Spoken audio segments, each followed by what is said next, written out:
Bismillahirrahmanirrahim. Alhamdulillahirabbil alamin. Ala ni'matil imani wal islam wa ala ni'matis sihhati wal afiyah wa ala ni'matil ukhuwati wal jamaah. Asyhadu an la ilaha illallah wahdahu la syarikalah dzul jalali wal ikram wa asyhadu anna Muhammadan abduhu wa rasuluh al-mab'uts rahmatan lil alamin. Allahumma shalli ala sayyidina wa habibina wa syafi'ina wa maulana Muhammadin wa ala alihi wa sahbihi ajma'in amma ba'd. Faqala Allah Ta'ala fi kitabil karim, ya ayyuhalladzina amanu taqullaha haqqa tuqatih wa la tamutunna illa wa antum muslimun.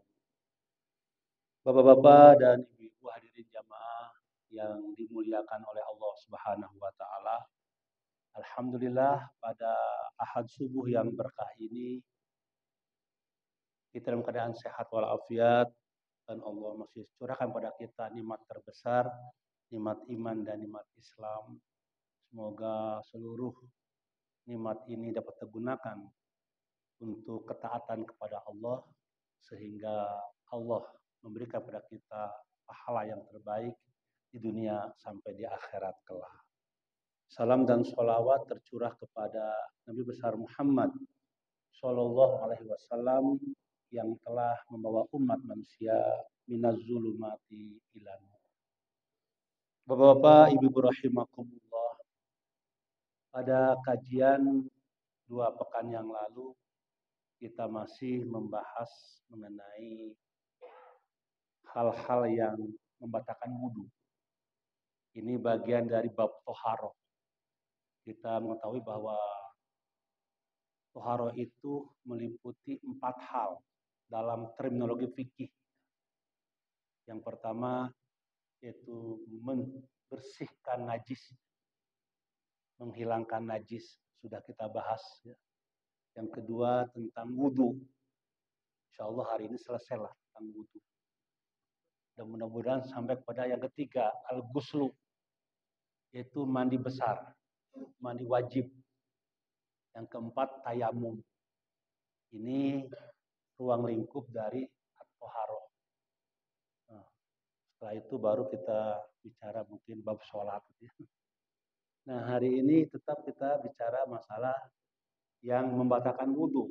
Masih ada tersisa 1 poin lagi kalau nggak salah.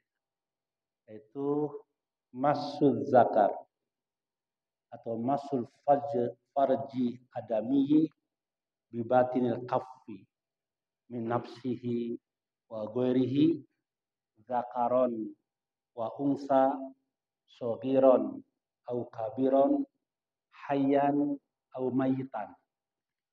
Jadi masu farjil adamihi bibatinil kaffi min nafsihi wa ghairihi zakaron wa unsan sogiron au kabiron hayyan au mayitan. Itu hal yang kelima atau nomor 5 yang membatalkan wudu. Karena kita sudah menyampaikan bahwa ada 5 perkara yang membatalkan wudu. Yang pertama dulu apa Pak? Ya, keluarnya sesuatu dari salah satu 2 jalan. Khurujus syai' min ahadis sabilain. Baik dubur maupun kubur. Itu yang pertama. Sudah banyak kita bahas ya. Yang kedua yaitu an-naumu fi hayati mutamakkin. Jadi tidur yang tidak tetap ya. Yang sedang duduk tidak tetap ya. Tidak tetap ke bumi lah atau ke lantai gitu. Yang ketiga zawalul akli, hilangnya akal atau hilang kesadaran. Itu juga sudah kita bahas panjang lebar. Yang keempat yang lalu ini 2 minggu yang lalu, yaitu lamsu ya, lamsu ar-rajul al-mar'ata al-ajnabiyah darul mahram. Jadi bersentuhan, ya, laki-laki dengan wanita yang bukan mahram.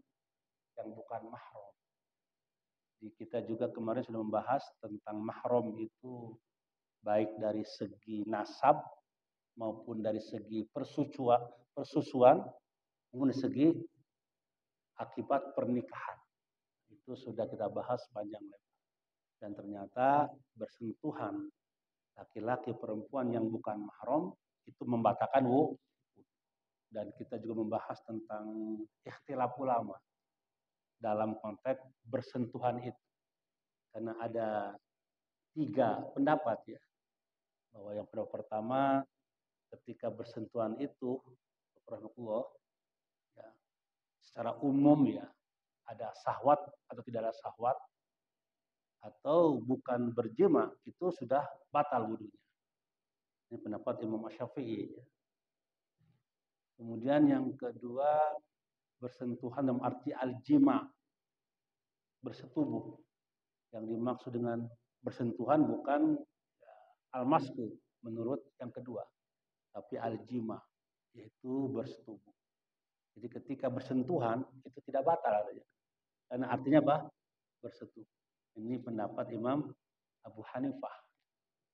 Nah, ada yang ketiga, yang keduanya, yang tengah-tengah ya. Kalau bersentuhannya ada syahwat, rasa, itu batal. Kalau tidak ada syahwat, tidak batal. Itu pendapat Imam Malik. Bapak Ibu rahimakumullah. Jadi itu yang lalu kita sampaikan mengenai lamsu. Nah, yang kelima yang hari ini akan kita bahas, yang kelima adalah yang membatalkan wudu masuk. Nah, ini yang dibedakan ya. Masuk dan lamsu. Kalau kemarin lamsu, bersentuhan. Kalau sekarang masuk, memegang. Nah, ini ada masuk, ada lamsu. Jadi masuk farjil adami, memegang kemaluan. Ya, kemaluan manusia adami. Ini penting. Setiap kata ini punya arti. Ya. Karena nanti kalau memegang kemaluan kebo atau sapi, batal enggak. Nanti kan begitu pertanyaannya ya. Jadi memegang kemaluan manusia. Ya. Dari apa? Telapak tangan. Memakai telapak tangan. Atau telapak tangan memegang kemaluan manusia. Min nafsihi, baik kemaluan dirinya, wa ghairihi, atau kemaluan orang lain, zakaron, kemaluan laki-laki, wa unsa, atau perempuan, sogiron, baik yang kecil, au kabiron, yang besar, artinya anak kecil, anak besar maksudnya ya, bukan kemaluannya Pak. Ya, jadi kemaluan anak kecil atau kemaluan anak besar, hayyan au mayyitan, baik kemaluan orang yang hidup atau yang mati. Nah, ini definisi daripada yang kelima, bahwa yang membatalkan wudhu adalah memegang. Apa Pak? Memegang kemaluan. Memegang kemaluan. Kemaluan siapa? Kemaluan manusia. Nah, Bapak sekalian, maka kalau kita lihat dari segi bahasa ya, kalau kemarin kita menyampaikan lamasa, menyentuh, bersentuhan. Sekarang memegang, ya, masu. Ada lamsu, ada masu, ya, ada alamsu, berarti ada la masa, yulamisu. Ini masa yamusu. Nah, jadi itu kan apa? Jadi beda ya, memegang dan menyentuh. Apa bedanya secara bahasa ya? Kalau memegang itu, Bapak sekalian, itu sendiri.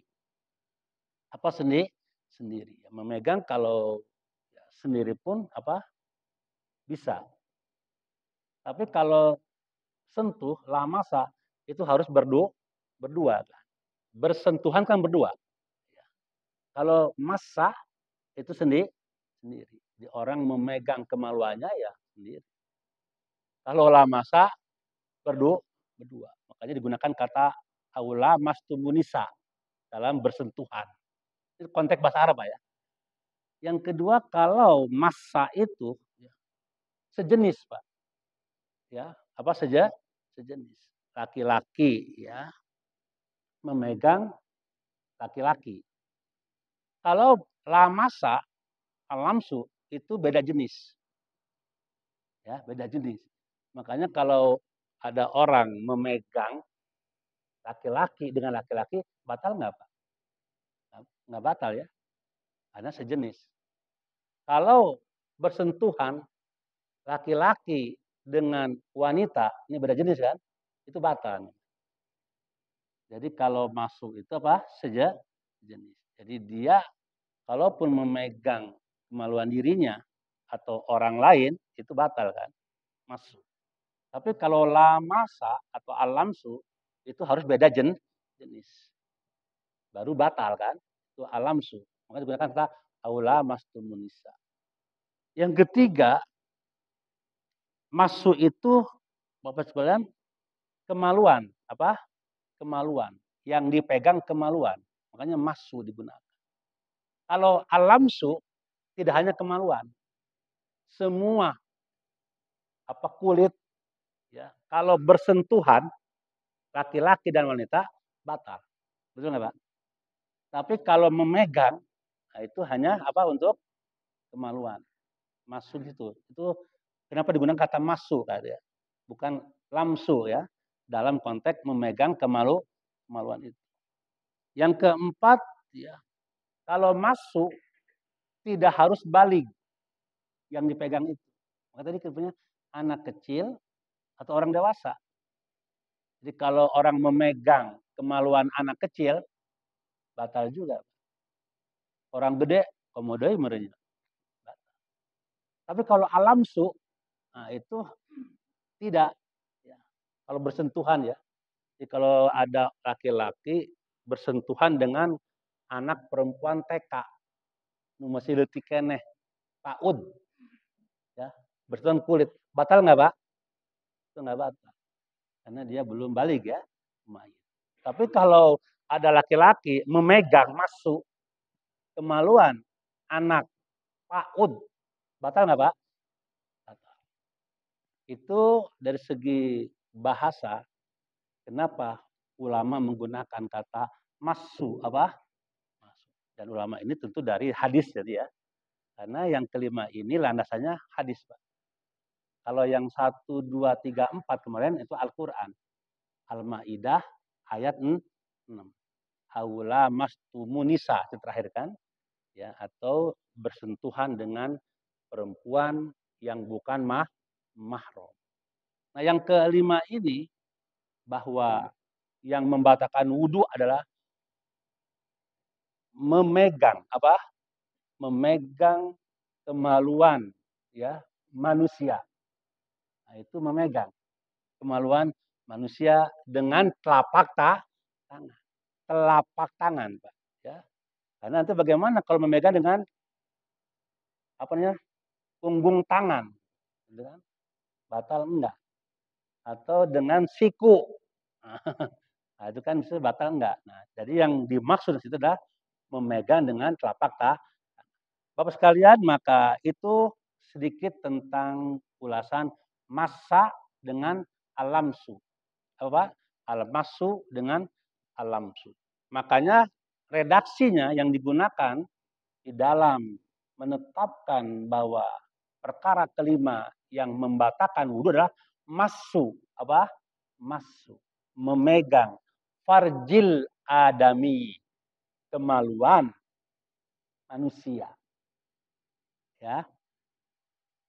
Kalau kemaluan manusia, berarti seluruh kemaluan manusia itu kalau dipegang batal. Ya, batal. Nah, bagaimana kalau bukan manusia? Seperti misalkan memegang kemaluan tadi apa? Kambing. Memegang kemaluan kerbau, kuda, sapi. Batal nggak Bapak sekalian? Menurut pengertian ini nggak batal. Nggak batal. Kenapa nggak batal? Karena kemaluan binatang tidak mendatangkan syahwat. Makanya tidak ada kewajiban binatang pakai pempes misalkannya, atau pakai jilbab, atau nutup aurat. Ada nggak kewajiban binatang menutup aurat?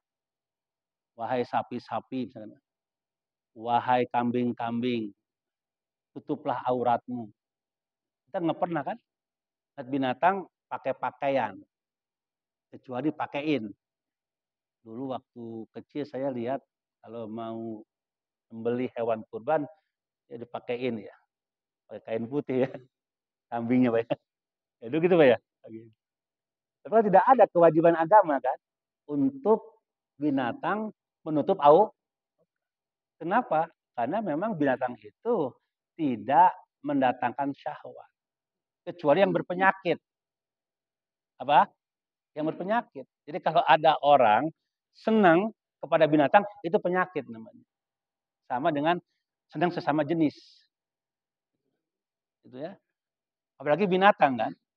Karena ya saya baca ada buku namanya Al-Islamu wa Hadatul Ghad namanya. Islam dan peradaban ya manusia kontemporer. Jadi sekarang ini katanya dalam buku itu dan penelitiannya banyak juga manusia yang sudah bosan dengan lawan jenis dengan sesama jenis. Udah bosan juga dengan binatang. Ini nauzubillah min dzalik ya. Ini zaman fitnah barangkali. Sudah dekat pada apa? Kiamat ya. Bukan manusia, pada binatang. Tapi sesungguhnya kenapa Allah tidak mensyariatkan pada binatang adalah memakai misalkan menutup aurat karena memang binatang tidak mendatangkan syah. Makanya ditentukan di sini bahwa memegang kemaluan manusia. Masu zakar al-adamiyi atau farji al-adamiyi. Memegang kemaluan manusia. Artinya ketika ada orang memegang kemaluan binatang setelah dia berwudu, maka tidak batal wudu. Tapi pikir-pikir, naonarnya gitu. Kok pagawean wae gitu. Barang batu dicocok gitu kan. Ya kan udah gitu aja. Jadi Bapak sekalian, jadi kalau kita memegang, melihat ya kemaluan binatang tidak apa-apa. Ya. Beda. Hah? Ya, ya kalau najis betul. Kalau dia ada najisnya, berarti najis kan? Dihilangkan najis. Izalatun najasa. Tapi kalau memegangnya, memegang ya. Kalau nggak ada najis kan? Misalkan kalau sudah dimandiin ya. Kalau najis nanti nggak boleh tuh makan.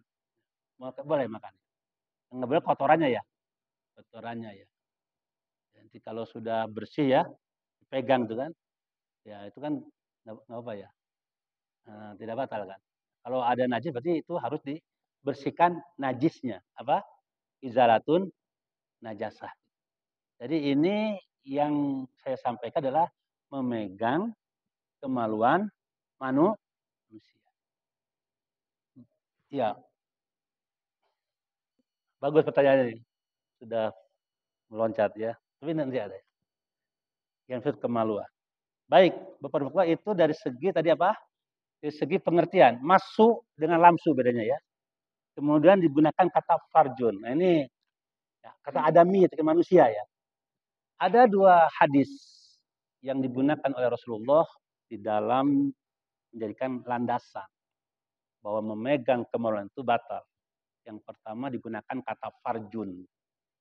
Yang kedua kata zakarun. Apa? Kata zakar. Biasanya secara umum zakar itu artinya kemaluan laki-laki. Ya, itu zakar. Kalau farjun kemaluan perempuan.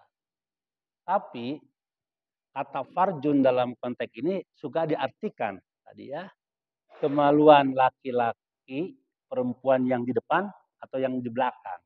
Artinya itu kalau kata orang barat namanya liang tai gitu kan. Susah juga ngomongnya.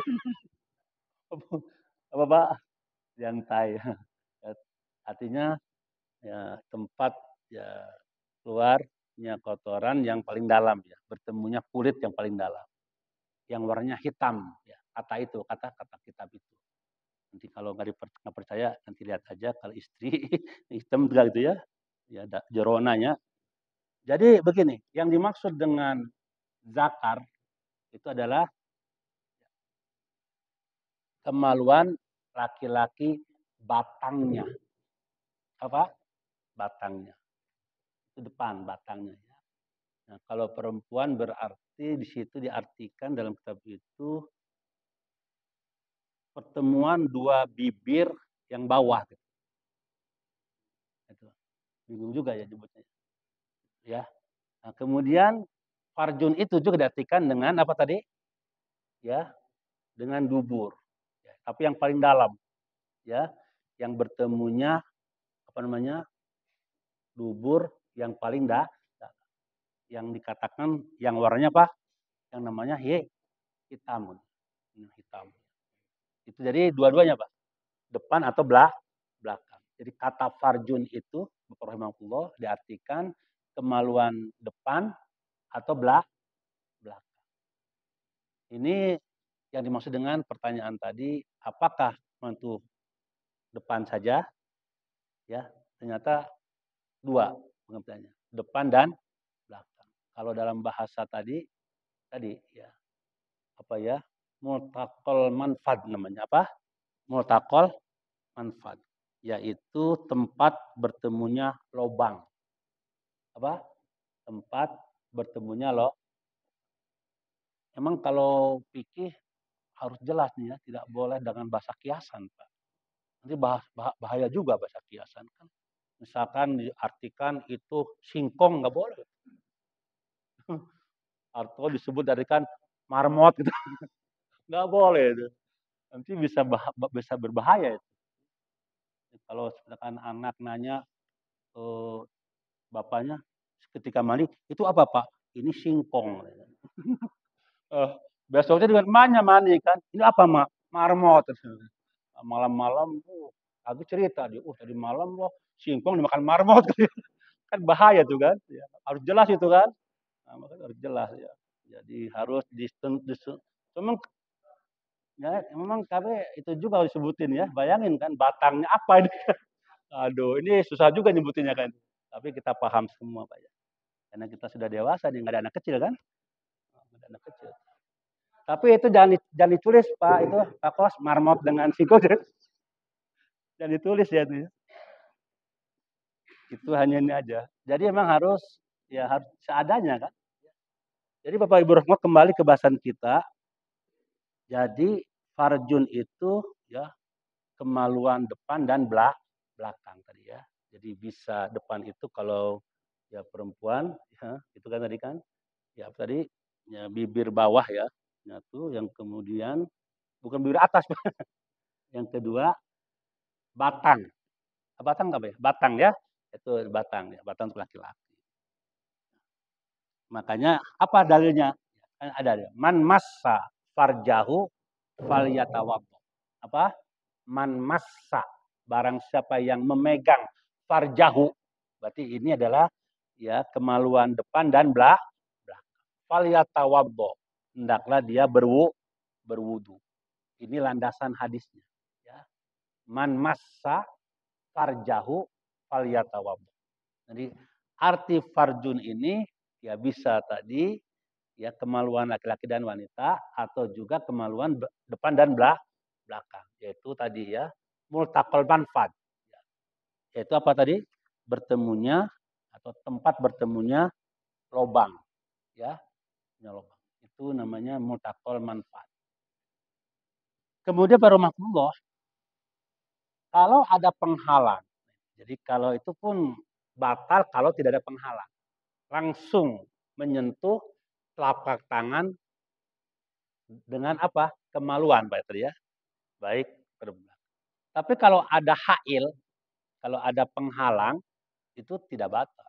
Berarti bukan menyentuh, bukan memegang kemaluan, memegang sarung berarti kan. Kalau pakai celana memegang celana. Ini langsung Pak. Tidak ada penghalang. Jadi kalau misalkan ada orang gatal ya, kemudian dia pegang-pegang itu tidak batal. Ya. Yang batal apa? Kalau tidak ada penghalang. Ini sesuai dengan sabda Rasul yang berbunyi, man abdo ila farjihi walaisa dunau satroh atau hijabun gitu kan. Faqad wajaba alaihil wudu'a. Jadi kalau ada orang memegang ya kemaluannya tidak ada penghalang ya, maka hendaklah dia berwudu, harus berwudu. Kalau ada penghalang berarti tidak berwudu gitu kan. Tetap dari keadaan berwudu. Dia udah wudu, memegang kemaluan tapi ada penghalangnya. Baik itu sarung atau celana atau gamis, berarti dia tetap keadaan wudu. Kalau tidak ada ya langsung ya telapak tangan dengan ya dengan kemaluan, maka dia wajib berwudu. Nah, kemudian tadi saya sampaikan ya farju adamiyin. Ya, jadi kalau yang dimaksud dengan ya, kemaluan manusia itu umum dalam hadis ini. Umum. Apa itu umum itu maksudnya? Ketika lupa atau sengaja tetap batal. Ya kan Bapak habis wudhu, pohok, ya, terus megang kemaluan. Nggak sengaja, batal nggak Pak? Batal. Nanti mungkin ada pendapat ya. Ini prinsipnya dulu nih. Walaupun nanti ada berpendapat lain. Nanti kan kita baca lah pendapat itu ya. Tapi prinsipnya ya, menurut ya, pendapat kitab yang kita baca namanya Fathul Qorib ini ya. Nanti kalau pendapatnya ada kitab yang lain lagi nih. Ini kitab yang pendapat macam-macam. Pendapat bingung ya. Ya, nu mana ya Ustaz ya?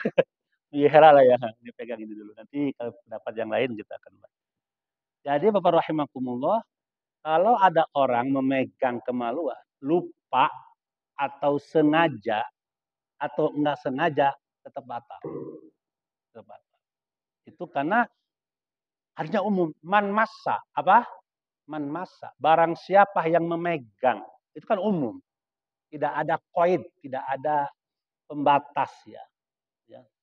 Untuk ya bagi yang memegang sengaja enggak begitu. Umum saja. Barang yang memegang farjahu atau zakarahu kan falyatawaddu. Man massa zakarahu fala yusolli hatta yatawaddu. Barang siapa yang memegang kemaluan atau batang gitu ya, kemaluannya, hendaklah dia berwudu. Jangan sholat dulu sebelum dia berwudu. Jadi kata masa itu umum.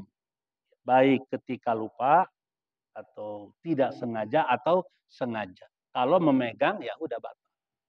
Atau nempel atau sudah lepas. Atau batangnya, kalau kita ini batangnya masih nempel, itu dipegang, batal. Atau lepas, misalkan nemu di jalan, ya. Dikira ini apa ini, kayak supaya gitu. Diambil lah gitu kan, oh ternyata itu. Ya, ternyata ya itu ya Pak ya, itu ya, zakar ya. Itu sudah batal juga. Kenapa tadi? Kembali ke definisi tadi. Farju adamin. Apa Pak? Farju adamin. Yaitu kemaluan manusia. Baik yang nempel maupun yang lepas gitu kan. Memang ada Ustaz. Mungkin ada juga kali ya. Jadi kalau nanti ada pertanyaan begitu. Sebelum ditanya kan disampaikan dulu kan Pak ya. Gimana kalau nemu ya, nemu zakar di jalan, keambil. Nah, itu batal juga. Itu adalah farju adamin. Ya. Apa namanya Pak? Farju adamiyin, yaitu kemaluan manusia. Kemudian juga kemaluan anak kecil atau orang dewasa. Itu juga batal. Jadi kalau ada orang memegang kemaluan dirinya ya, atau kemaluan orang lain ya, anak kecil batal juga. Nanti pertanyaannya, bagaimana kalau yang dipegang? Ya nggak batal. Yang dipegang nggak batal. yang batal yang memegang. Jadi kalau ada orang ya nggak sengaja ya, cekelnya batur gitu ya. Nah, itu batal, Pak. Masuk kan. Makanya beda dengan lamasa. Kalau lamasa kan menyentuh kan, yang lain jenis kan. Jadi kalau laki-laki menyentuh perempuan menyentuh. Nah, tetapi kalau ada orang memegang ya atau memegang kemaluan orang lain, baik kecil, anak kecil pun anak sudah dewasa besar tetap batal. Ya, yang batal siapa? Yang batal yang memegang. Yang kemaluannya terpegang, ya nggak batal. Ya nggak batal. Itu namanya masuk. Ya. Kemudian keumuman juga dapat diartikan dengan orang mati dan orang hidup. Ya. Jadi kalau ada bapak-bapak rahimakumullah, ya orang meninggal dunia, kemudian kita mandiin kan? Nanti dalam bab mandi itu ada 6 ya, ada 6 orang wajib mandi besar. 3 untuk laki-laki perempuan, 3 untuk perempuan saja kan. Yang dari itu orang mati wajib mandi. Orang yang meninggal wajib mandi. Fardu kifayah kan. Kalau dimandiin, kalau nggak dimandiin dosa kabeh kan.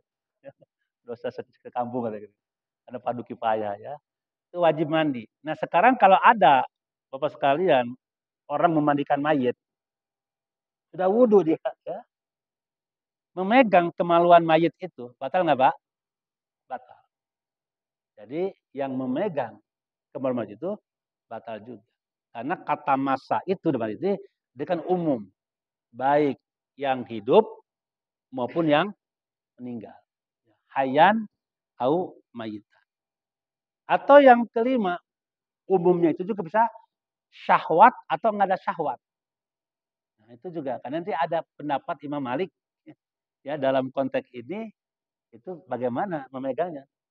Kalau dia megangnya ada syahwat, batal katanya. Kalau nggak ada syahwat, nggak batal. Memang ada orang megang ada syahwat. Ada juga kali ya. Ada juga. Nah, jadi ada nggak ada syahwat kalau memegang kemaluan itu batal. Jadi itu massa. Ya kan, Mbak? Bisa sarung, bisa celana, bisa gamis ya. Ya, betul. Kalau pakai sarung tangan. Makanya kalau mau nggak batal pakai sarung tangan. Aman ya. Itu nggak apa-apa. Yang ini yang maksudnya memegang langsung, Pak ya. Tanpa hail, tanpa pembatas ya. Tanpa ada yang menghalangi langsung pertemuan itu antara telapak tangan dengan kemaluan itu. Jadi betul. Jadi sarung tangan tidak batal. Bapak sekalian, ini menunjukkan bahwa kata massa itu bersifat umum. Rahimakumullah, maka ada dalil tadi menjadikan sebagai landasan daripada bahwa massa itu artinya umum. Sehingga timbullah kaidah yang berbunyi umumul maqal yastalzimu umumal ahwal. Umumul maqal yastalzimu umumal ahwal. Jadi keumuman universalitas ya ucapan itu meliputi daripada berlakunya segala keadaan. Jadi massa itu kan makol. Jadi Rasul bersabda idza massa, apabila seseorang massa memegang ya az-zakaro, memegang kemaluan falyatawaddo, maka berwudulah. Ya itu hadis. Man massa farjahu, ini kan tadi zakar ya, laki-laki, sekarang perempuan. Man massa farjahu, barang siapa yang memegang kemaluan wanita, laki-laki, falyatawaddo. Hendaklah dia berwudu.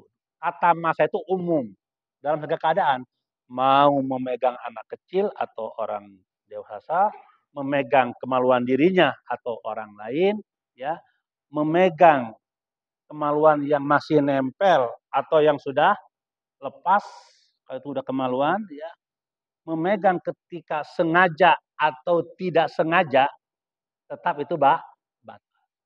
Makanya kaidahnya apa tadi? Umumul maqal yastalzimu ya umumal ahwa. Jadi keumuman ucapan itu ya memberikan ya konsekuensi atau meliputi berlakunya semua keadaan.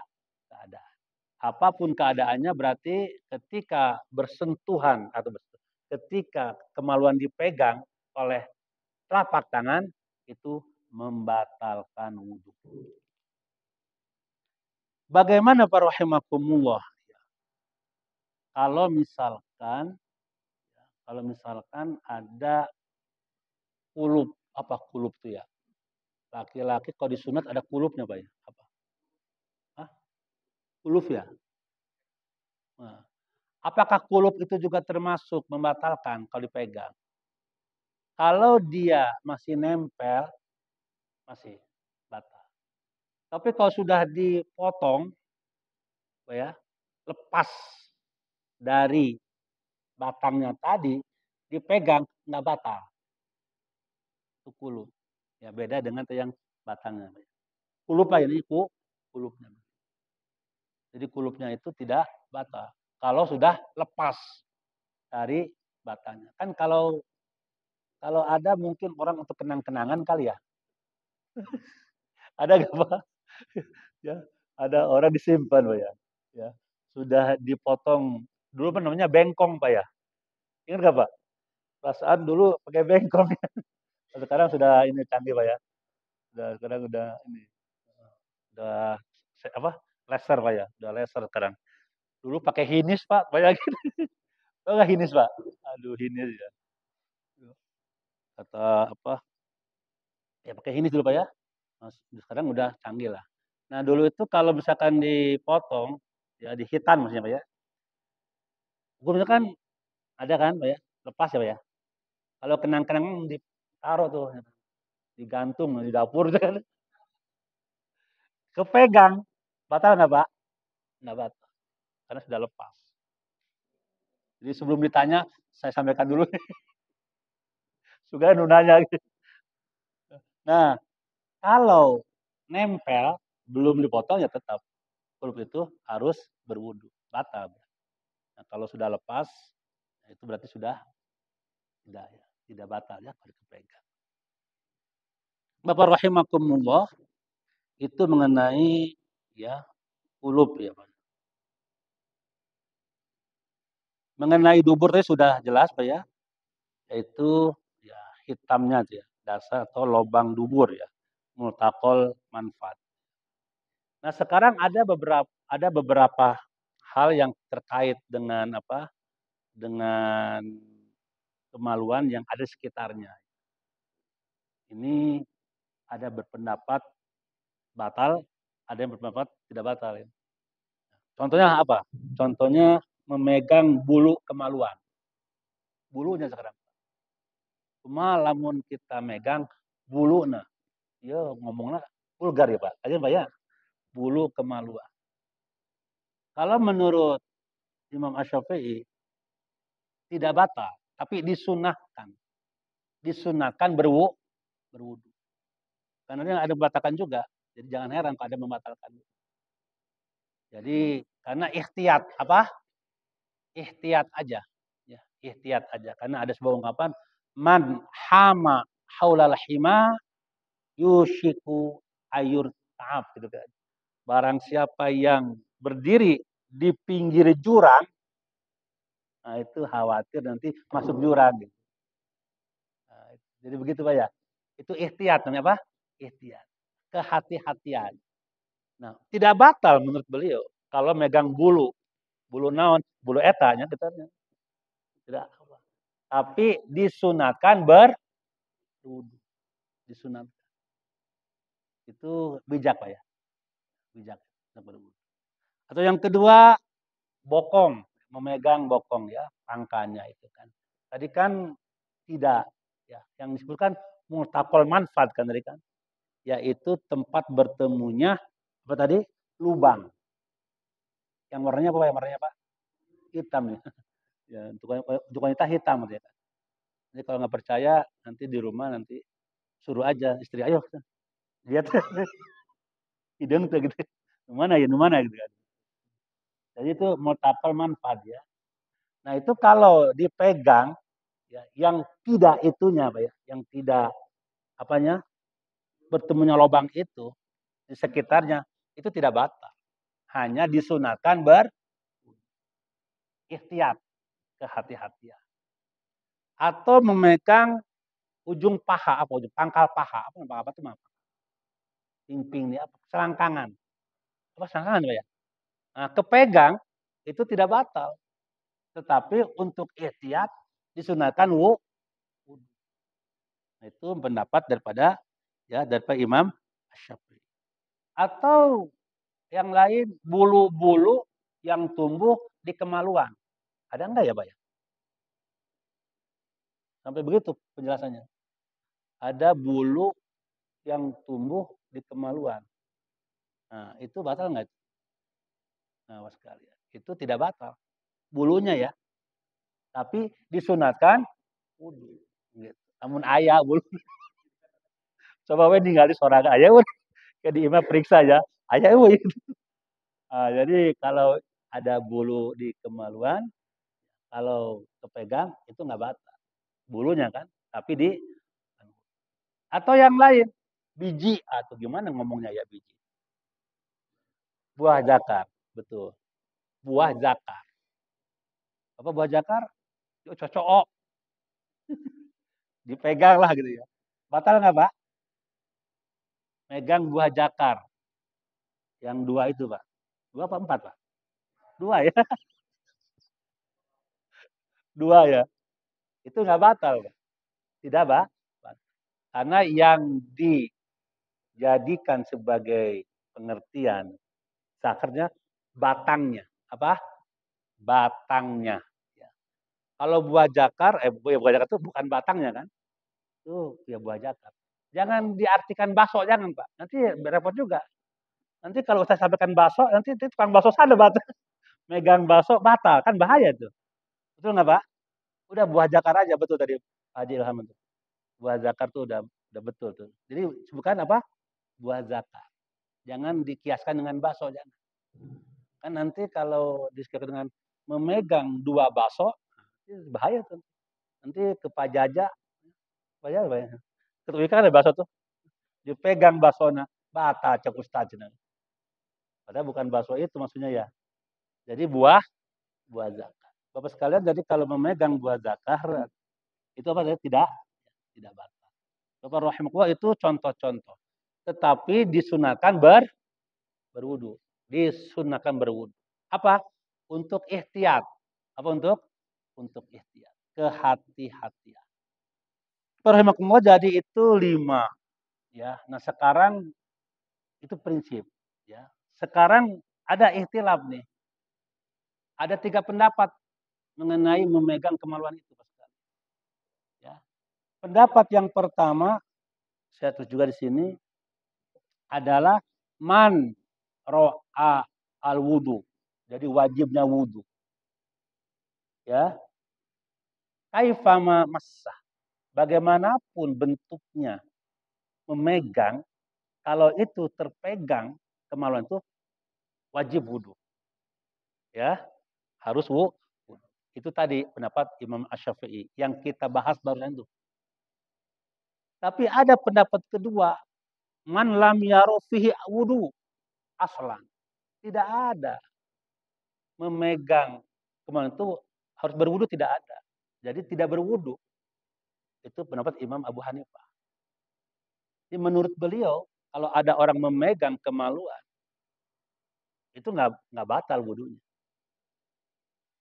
Ya, kita berwudu nih, kepegang kemaluannya langsung, mau sengaja atau tidak, ya, anak kecil atau orang dewasa, ya, laki-laki aww, kalau kepegang ya nggak batal. Menurut kalau dipegang, kalau pegang itu dipegang ya, tidak batal. Menurut siapa tadi? Abu Hanifah. Yang ketiga menurut Imam Malik, wa farraqa baina ayamasahu bihalin aula yamassuhu bitilkal hal. Jadi itu membedakan Kalau dia memegang kemaluan dengan syahwat, ada rasa enak, ya, syahwat, maka harus wudhu dia batal. Kalau memegang begitu saja, tidak ada syahwat, maka tidak batal. Nah, ini Bapak sekalian, 3 pendapat. Jadi kalau nanti berhadapan dengan ada mungkin saudara kita, saya mah nggak batal, megang kemaluan, berarti itu pendapat Abu Hanifah. Kalau saya mah batal, apapun keadaannya, itu pendapat Syafi'i, Ahmad dan Abu Dawud, dan Daud Johir. Ada pendapat, saya memegang kalau syahwat, batal. Berarti wudhu lagi. Kalau tidak, nggak batal. Itu Imam. Jadi Bapak rahimakumullah, itu 3 pendapat. Nanti dilihat dalam kitab ini, saya cari-cari ketemu juga Pak nih. Ternyata di kardus paling handap ya. Gila ya. Tahun 8 genap tuh. Sekarang udah nggak pakai gini Pak. Tinggal klik Mbah Google sudah keluar kan. Betul Pak ya? Nanti kebayang ya. Bidatul Mujtahid wa Nihayatul Muqtasid. Ibnu Rushd. Ini kita lama nih Pak. Di sini saya baca ya. Al-mas'atu rabi'ah, masalah yang keempat. Masad zakar atau masud zakar, memegang kemaluan. Ikhtalafal ulama fihi ala salasati mazahib. Dalam hal memegang kemaluan, para ulama berselisih dengan 3 mazhab, itu berselisih. 3 muslim. Faminhum man ro'a. Di antara mereka ada yang berpendapat, al-wudu'a fihi kaifa memassah. Tadi saya tulis tadi. Wajib wudu apapun keadaannya. Ini yang pertama tadi kan. Ini pendapat siapa? Wahum madhabu asy-Syafi'i wa ashabuhu wa Ahmad wa Dawud. Ini yang pertama. Wa minhum man yaro fihi wudu'an aslan. Man lam yaro maksudnya. Wa minhum man lam yaro fihi wudu'an aslan. Ya. Wa huwa Abu Hanifah wa ashabu. Nah, jadi yang kedua itu ada orang yang memegang kemaluan tidak harus wudu. Tidak harus wudu. Jadi kalau memegang kemaluan yang nggak usah wudu. Itu nggak batal katanya. Siapa ini? Abu Hanifah. Nah, itu yang kedua. Ya. Itu Bapak. Yang kedua loggar. Yang ketiga tadi ya, wafaroko tadi kan. Wafaroko. Ini kalau nanti dibaca terus, mungkin bisa parasea. Ini gitu. Ini. Jadi ini untuk mengakomodir Pak. Mengakomodir jika ada barangkali bapak-bapak yang berpendapat, saya mah kalau megang kemaluan nggak batal. Ya itu memang ada. Ya, ada apa? Ada kitabnya Pak ya. Dari mana itu perbedaan itu terdapat? Ada 2 hadis. Ada 2 hadis. Hadis yang pertama, Bapak rahimakumullah, saya baca sini ya, supaya nanti jelas. Yang pertama di hadisnya itu yang saya baca 2. Man massa farjahu atau man massa zakarahu falyatawaddo. Barang siapa, man itu kan barang siapa. Massa, memegang. Maksud memegang, massa. Zakarahu, kemaluannya, laki-laki ya. Atau farjahu, kemaluan wanita. Falyatawaddo. Maka dia harus wudu. Maka kalau dia sudah berwudu, megang, berarti batal wudunya. Wudu lagi gitu. Ini pendapat yang menyatakan bahwa setiap orang memegang kemaluan, batal wudu. Nah kemudian pendapat Ibu Hanifah dari mana dalilnya? Nah ini ada dalil begini bunyi. Wal haditsu tsani al-ma'arid lahu hadis Talaq bin Ali qala qadamna ala Rasulillah. Aku menghadap Rasul sallallahu. Wa indahu rajulun kanahu badawi. Dan di situ ada orang Badawi. Badui ya gitu ya. Jadi ada kemudian bertanya ya. Faqala, bertanya itu orang Badui. Ya Rasulullah, wahai Rasulullah. Ma taro fi masir rajul zakarahu. Bagaimana pendapatmu jika ada orang yang memegang kemaluannya? Ini ditanya. Ya. Kemudian Rasul menjawab, mana biar hilang? Nges kolotnya ya. Mana biar hilang ternyata? Nah ini. Ya Rasulullah, ma taro fi masirojul zakarahu. Ba'da ayat tawadhu. Jadi bagaimana pendapatmu kalau ada orang memegang kemaluan setelah berwudu? Setelah wudu, nyepen lah, memegang kemaluan. Ola, Rasul menjawab, wahal huwa illa bid'atun minka. Sesungguhnya itu kemaluan sama anggota badan seperti anggota-anggota badan yang lain.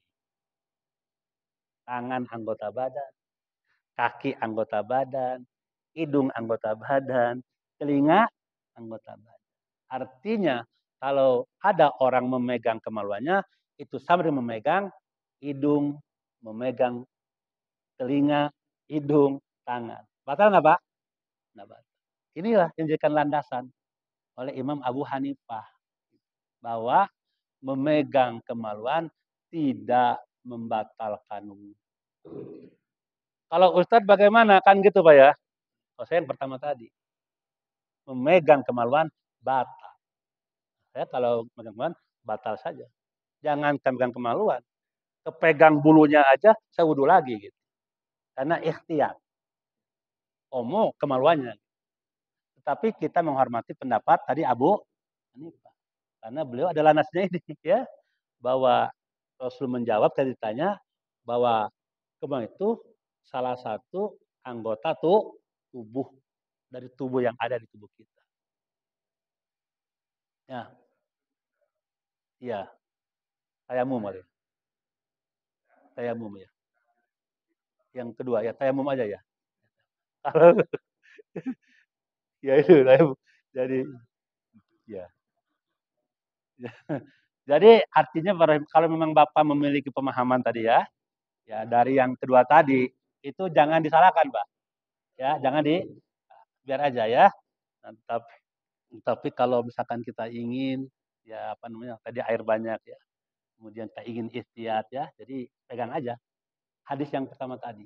Karena itu ini ada Pak sekalian mengenai kan jalan keluarnya gini. Gimana tadi jalan keluarnya? Ini hadis kan bertentangan. Dulu saya menyampaikan namanya ta'arud al-adillah. Kenapa? Ta'arud al-adillah.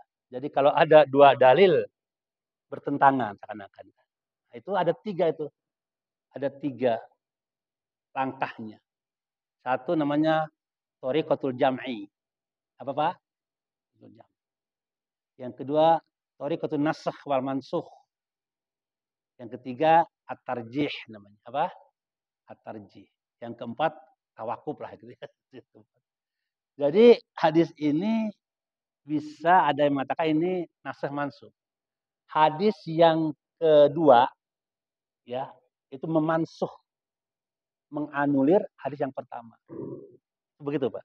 Jadi yang pertama itu tadi apa? Yang tadi itu Imam Hanafi itu hadis pertama datangnya. Jadi ketika ada orang bertanya kemaluan itu seperti anggota badan yang lain itu yang pertama datangnya. Dianulir oleh hadis yang kedua dengan man massa zakarah. Jadi itu namanya nasah mansuh. Bapak? Nasah mansuh. Jadi itu yang dianulir. Atau yang kedua tadi tarjih. Tarjih itu ya diserahkan aja. Mana yang lebih menenangkan ya. Yang diyakini menenangkan. Oleh yang mengambil landasan dua hadis tersebut. Sehingga masing-masing menyerahkan kepada keyakinannya atas dari itu. Itu ada kaidahnya namanya al-khuruj minal khilaf mustahab. Apa? Al-khuruj minal khilaf mustahab. Keluar dari khilaf perselisihan itu disenangi dalam agama. Ya, jadi kalau ada begitu udah masing-masing aja. Ya. Seperti ada yang duduk gunut dan enggak gunut tuh ya. Ada yang menyentuh batal, ada yang enggak batal kan? Nah, itu sudah aja. Diyakini aja masing-masing ya. Nah, masing-masing harus menghormati maksudnya kan. Karena al-khuruj minal khilaf mustahab. Jadi keluar daripada perselisihan itu dianjurkan dalam agama. Nah, itu sekalian mengenai ya fikih. Memang kalau bicara fikih ini banyak istilah Pak ya. Istilah semuanya, baik ibadah maupun munakahat kan dan lain sebagainya. Seperti munakahat kan seperti talak itu kan ya, ada perempuan yang ditalak oleh suaminya kan ditunggu idahnya berapa? 3 kali suci kan. Itu pun ikhtilaf itu. Kata suci itu. Ada yang hitungannya suci, bersih, ada yang dari haid hitungannya. Nah, itu kan namanya al-haid. Itu kan ikhtilaf. Dan itu saya kira sah-sah saja selama ada landasannya. Sama dengan lamastumunisa, menyentuh wanita kan yang bukan mahram. Itu batal Pak ya. Ada yang nggak batal. Betul Pak ya? Yang nggak batal. Ada nggak Pak? Yang bersentuh kan batal ada ya. Wudhu lagi tuh. Ada yang tidak batal. Karena kata lamasa itu juga digunakan oleh Al-Quran dengan kata bersetuh dan sebagainya. Saya kira ini yang harus mungkin kita pahami bersama bahwa memang ada hal-hal yang ikhtilaf ya di dalam ibadah dan kita harus berbesar hati ketika menghadapi ikhtilaf itu. Sama tadi itu yang memegang memegang kemaluan pun ada ikhtilaf ternyata ya. Kalau Imam Syafi'i ya seperti saya mengambil ini apa ya batal aja kan memegang kemaluan laki-laki wanita besar kecil sengaja nggak sengaja kalau kepegang saya wudhu aja udah jangankan kemaluan saya ya memegang ini aja yang hampir dekat dengan kemaluan saya wudhu lagi sebagai tapi saya tidak menyalahkan ketika ada saudara kita teman kita kan juga yang punya pendapat begitu yang lain saya kalau memegang nggak batal karena itu juga sama dengan anggota badan yang lain. Begitu. Nah, kenapa saya memegang itu batal? Karena saya berpendapat mengikuti tadi bahwa hadis yang pertama dianulir oleh hadis yang kedua. Itu ya. Itu dianulir dimansuh. Ya. Masuk itu ya tadi. Jadi kalau hadisnya yang pertama itu bertentangan dengan kedua kan, maka yang pertama bisa dimansuh oleh yang kedua. Tapi bisa juga pendapat itu tidak begitu. Ada yang tidak mengatakan itu nasa mansuh. Tapi ini apa namanya thariqatul jam'i. Dikompromikan aja atau tarjih. Mana yang lebih tadi memberikan keyakinan, ketenangan kepada orang yang memegang pendapat itu. Makanya kalau Imam tadi pendapat Imam Syafi'i dia menggunakan mansuh tadi. Kalau Imam Hanafi tetap menggunakan bahwa ini hadis ya Rasul tidak batal ketika menyentuh atau ketika memegang kemaluan. Dan itu salah satu bagian anggota badan yang lain. Jadi itu aja.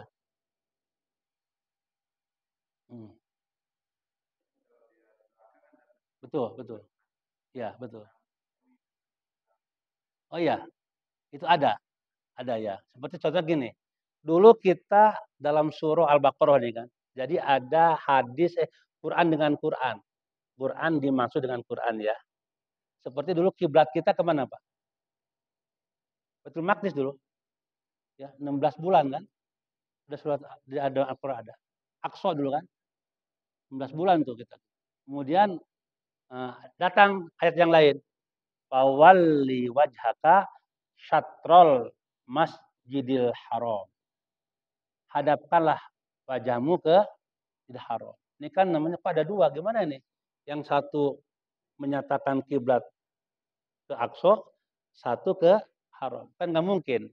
Ada dua syariat yang berbeda dalam satu waktu. Maka itu tadi caranya. Kalau ada dua dalil yang bertentangan, maka diantaranya dengan nasah mansukh. Mana yang duluan, maka dianulir yang belakangan. Contoh yang lain, hadis dengan hadis nih. Tadi Quran dengan Quran ya. Kuntu nahaitukum an ziyaratil kubur ala fazuruha. Aku melarang kalian untuk ziarah kubur. Ini dulu betul. Dulu itu ziarah kubur dilarang oleh Rasul Pak. Karena takut musyrik. Banyak orang karena ziarah kubur jadi syirik, ya, minta, ya, mengkultuskan. Tapi Rasul kemudian menyuruh ziarah kubur. Ala fazuruha. Ini kan bertentangan kan? Satu melarang, satu menyuruh. Nggak mungkin satu syariat itu bertentangan. Maka digunakanlah tadi. Di antaranya syariat itu nasakh mansuh di sini. Yang pertama dianulir, dimansuh oleh yang kedua. Ya. Tetapi tidak mesti harus nasakh mansuh. Tadi Pak ya. Tapi bisa juga dengan tarjih apa? Tarjih. Mana yang lebih tarjih. Ya. Nah, seperti misalkan ya tadi kan banyak ya, itu mah banyak ya. Seperti misalkan tadi ya menyentuh apanya? Perempuan, ada misalkan ada yang kunut dan tidak kunut. Nah, itu kan banyak ya. Nah, itu saya kira pakai tarjih. Nah, inilah ya tugasnya imam mujtahidin. Imam mujtahid yang menentukan ini ayat nasakh mansuh. Kita alhamdulillah sudah jadi Pak ya. Sudah instan loh ya. Nah, itu apa ya? Keuntungan kita ini. Jadi nggak usah lagi kita nyari-nyari ya. Karena sudah dicari oleh para imam mujtahidin. Yang 4 itu Pak ya, terutama ya. Imam Malik, Imam Abu Hanifah, dulu Imam Abu Hanifah, Imam Malik, Asy-Syafi'i, dan Imam Ahmad Ibnu Hanbal. Itu mujtahidin namanya Pak. Ya, ulama mujtahidin yang mereka itu berijtihad ya, dengan kekuatan ilmunya, ya, kemudian mereka mengeluarkan hukum dari Quran dan hadis, nah, sampailah pada sekarang ini. Dan kita tinggal melaksanakan. Alhamdulillah ya. Jadi kita tidak usah lagi kali ini ya sudah ini ada gitu. Jadi itu ya, Pak Iban. Jadi kalau ada nanti insya Allah lah kapan kita nanti bicara lebih apa? Lebih dalam tentang ta'arudul adillah apa? Ta'arudul adillah. Jadi kalau ada dalil yang bertentangan nanti kita bahas barangkali ya khusus Pak ya. Jadi ada tariqatul jam'i, taufik, itu nasakh dan mansuh dan tutur tarjih. Ya, itu ada 3. Saya kira itu barangkali ya mengenai contoh-contoh mengenai. Ya, silakan Pak.